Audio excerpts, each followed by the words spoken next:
Apakah massa yang hadir di sana sudah membubarkan diri? Dengan mendorong massa untuk menjauh dari Makobrimob Kelapa II yang dikerahkan untuk membantu begitu bagaimana pengamanan yang ada di area.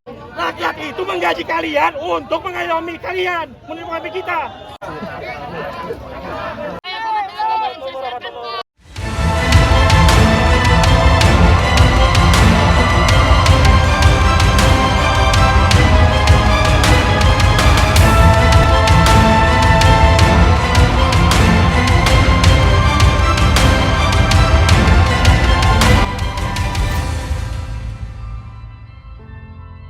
Assalamualaikum warahmatullahi wabarakatuh. Bismillahirrahmanirrahim. Salam sejahtera bagi kita semua.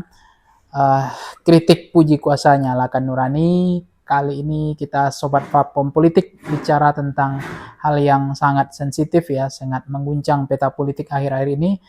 Indonesia sedang berduka ya, dan banyak di mana-mana huru-hara, anarkisme dan demonstrasi yang melibatkan mahasiswa, masyarakat untuk turun ke jalan. Nah, menariknya fenomena ini sebenarnya apa yang memantik mereka bisa seperti ini. Jadi banyak hal yang perlu dikritik sebenarnya. Kesedihan mereka bertambah-tambah, bertubi-tubi ya, setelah memang lapangan pekerjaan makin susah, pengangguran makin naik, terus jumlah mereka butuh bantuan dari pemerintah, kebijakan pemerintah juga membuat mereka makin kecewa ya. Mulai dari kebijakan yang kontroversial dari menteri yang nggak perlu ngomong harus seperti itu ya. Misalnya ada menteri yang bilang tanah nganggur akan disita oleh negara, membuat kebisingan, membuat kegelisahan dan kekhawatiran. Akhirnya menterinya minta maaf.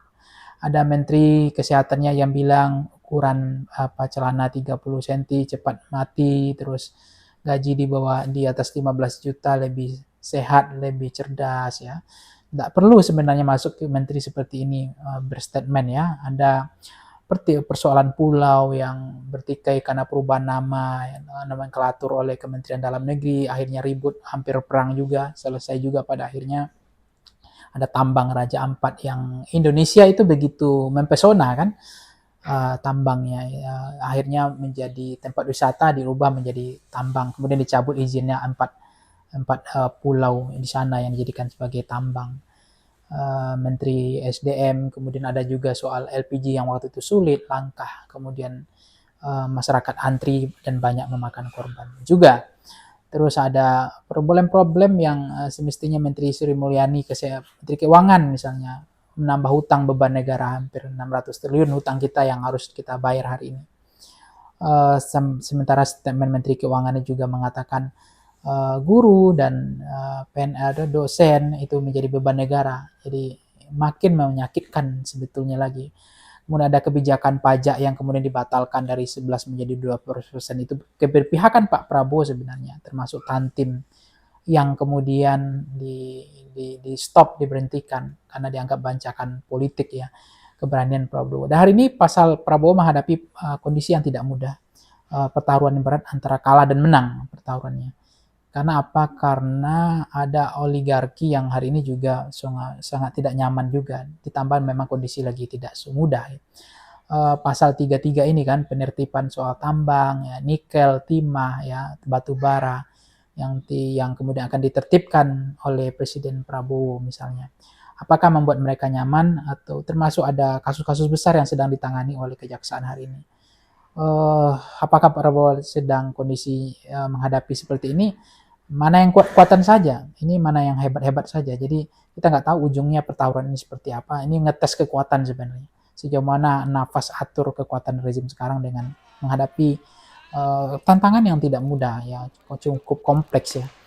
Jadi saya melihat yang paling puncaknya itu kan adalah ketika DPR ya, di saat masyarakat memang lagi susah, lagi sulit untuk makan sehari-hari, bertahan hidup, ada yang di PHK ya, kemudian mereka ada tulang punggung cuma satu dalam keluarga, kemudian mereka harus berhenti bekerja, sedang anak-anak mereka sedang sekolah, kan itu ujian yang tidak mudah bagi masyarakat Indonesia. Dan Afan kemarin yang ditindas, yang aspirasi mereka ditindas ya, dilindas oleh aparat, itu kan sebenarnya menggambarkan realitas Indonesia ya. Bagaimana misalnya mereka tinggal di ukuran kontrakan yang sangat kecil ya, 11 kali berapa saya lupa itu, kemudian mereka tinggal 7 keluarga di sana. Jadi mereka tulang punggung, kemudian mereka harus mengalami peristiwa yang dilindas seperti itu oleh aparat gitu. Meskipun memang aparat memang harus dievaluasi total ya, reformasi total terhadap kepolisian, mulai dari kasus Kanjuruhan, kasus Sambo, kasus yang lain-lain ya, termasuk kematian banyak orang ketika dalam pemilu di tahun 2014-2019. Ini kan reformasi Polri perlu cepat dilakukan, dibenahi untuk salah satu cara untuk menyelesaikan masalah ini supaya tuntas gitu. Jadi belum menteri-menteri yang bermasalah yang saya sampaikan tadi, cukup banyak ya yang itu memang jadi tantangan, challenge tersendiri gitu. Menteri yang berpolemik yang menjadi beban bagi negara ya.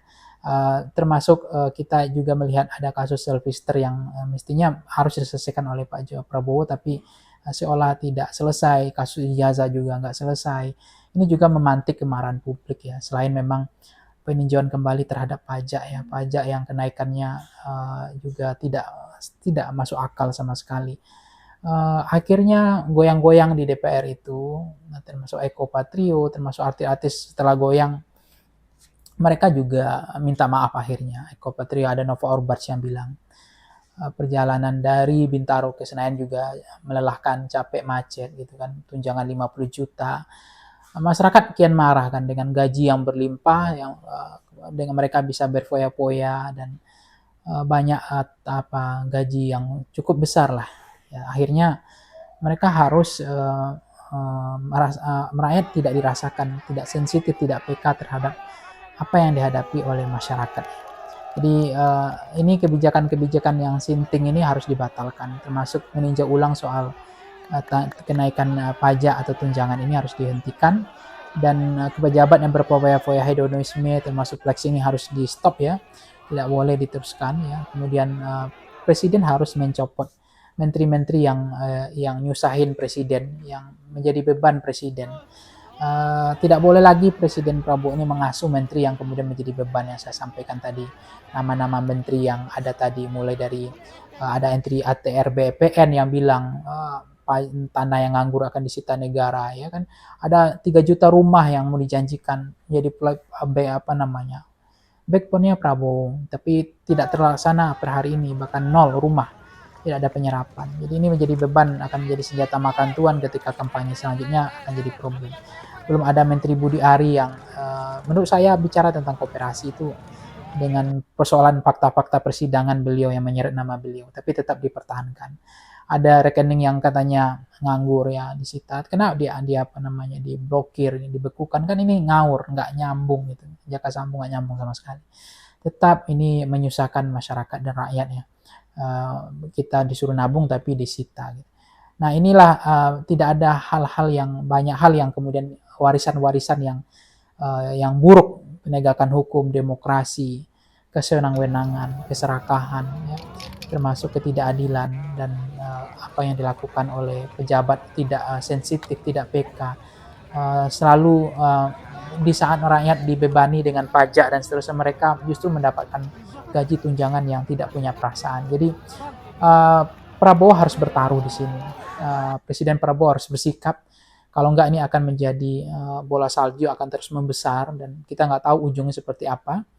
Tapi ini bukan menakut-nakuti, ini akan bisa menyeret Presiden Prabowo kalau beliau tetap warisan ini yang ditinggalkan tidak diperbaiki. Kita nggak mudah, complicated. Prabowo ini bebannya nggak gampang ya. Jadi copot menteri yang beban ini, yang nyusahin presiden, harus dicopot. Dan anggota DPR yang gaji tunjangan itu harus direvisi menurut saya ya. Harus ditinjau ulang lagi soal pajak ini yang membebani rakyat. Kemudian ide-ide sinting yang memperkaya pejabat ya dengan gaji tunjangan itu juga harus dievaluasi total. Kemudian termasuk ya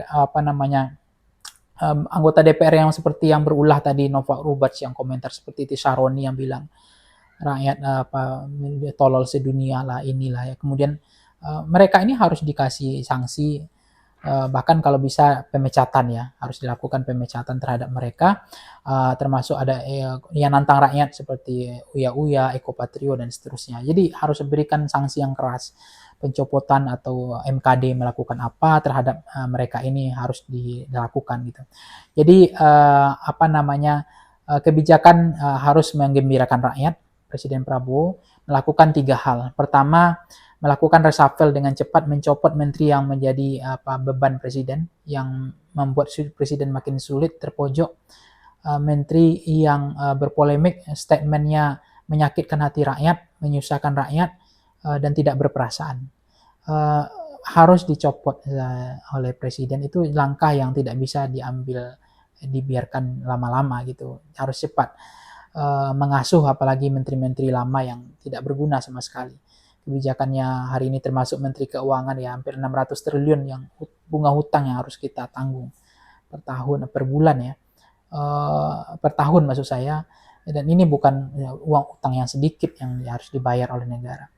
Jadi sesuatu yang Pak Prabowo harus melakukan, berhentilah berpidato untuk berfoya-foya dalam bahasa terlalu banyak kata-kata bahasa yang dilakukan oleh Prabowo, tapi gebrakan masih kurang. Jadi saya pikir nggak perlu banyak pidato terlalu berapi-api, tetapi gebrakan yang penting ditunggu rakyat untuk mulai membenahi paling tidak 3 hal, yaitu mencopot menteri, evaluasi soal tunjangan gaji DPR ini, kemudian evaluasi menteri-menteri yang berpolemik bermasalah ini, anggota DPR bermasalah ini harus dievaluasi. Reformasi Polri harus dilakukan. Pak Prabowo harus mengambil langkah-langkah, harus ada hal yang lebih besar, yaitu pencopotan itu harus dilakukan. Itu risiko yang harus diambil ya, nggak bisa nggak gitu. Jadi susah hari ini itu kan warisan 5 tahun yang lalu, nggak bisa nggak. Karena susahnya sekarang itu warisan masa lalu yang harus diselesaikan karena rusaknya hukum, demokrasi, hutang ya, infrastruktur yang ugal-ugalan dibangun, ibarat rumah tangga nggak boros di awal, tapi sekarang yang menanggungnya adalah kita ya, karena dibayar dari pajak. Akhirnya terganggu istilahnya transfer ke daerah, dari pusat ke daerah gara-gara ini. Jadi saya lihat kebijakan-kebijakan membuat rakyat marah ini harus dihentikan, yang kebijakan-kebijakan yang sinting ini. Jadi itu salah satu cara untuk meredam semua amarah masyarakat ini, publik. Jangan ada lagi korban ya, karena kasihan tetap stabilitas kita terganggu, citra Indonesia makin terpuruk hari ini, ekonomi juga terganggu, belum beban-beban. Tapi Pak Prabowo sebenarnya kan udah melakukan banyak hal, mulai dari stop stunting itu, kemudian memberikan beras yang harus diberikan, beras yang murah kepada rakyat harus diberikan segera, token-token listrik harus diberikan ke rakyat gratis segera. Jadi berikanlah program yang jangan menyengsarakan rakyat, tapi kebijakan yang mengembirakan rakyat, keputusan-keputusan yang mengembirakan rakyat. Jadi menteri ini kan kalau dia tidak mau berbuat ya lebih baik diam saja atau dicopot saja kalau nggak sanggup. Kalau nggak rakyat akan mengambil alih pemerintahan ini ke depan kalau tidak dilakukan tindakan yang tegas oleh Prabowo. Tapi Prabowo memang tidak mudah menghadapi situasi ini. Beliau menghadapi situasi yang genting hari ini. Di saat berhadapan dengan masyarakat yang menuntut soal lapangan pekerjaan dan pengangguran dan seterusnya, termasuk persoalan energi, tambang dan seterusnya yang akan dikelola oleh negara, digunakan sepenuhnya untuk negara. Dan terakhir harus ada evaluasi yang clear soal MBG ini, karena terlalu membebani APBN. 3 juta rumah termasuk sekolah rakyat ya, harus ditinjau, dievaluasi supaya tidak terkesan juga menghambur-hamburkan uang. Biar harus ada kebijakan yang fundamental yang dikeluarkan oleh Pak Prabowo. Harus segera ada kebijakan yang betul-betul mengembirakan rakyat. Kalau enggak, pertaruhannya berat bagi Pak Prabowo. Saya bilang Pak Prabowo hari ini presiden, beliau yang menentukan nasib Indonesia ke depan. Jadi kalau tidak stabil begini, selalu ribut di media, demo di mana-mana, pembakaran di mana-mana, Pak Prabowo tidak melakukan apapun, hanya pidato-pidato saja, saya pikir Indonesia akan mengalami hal yang terburuk. Terima kasih sudah menonton video kita.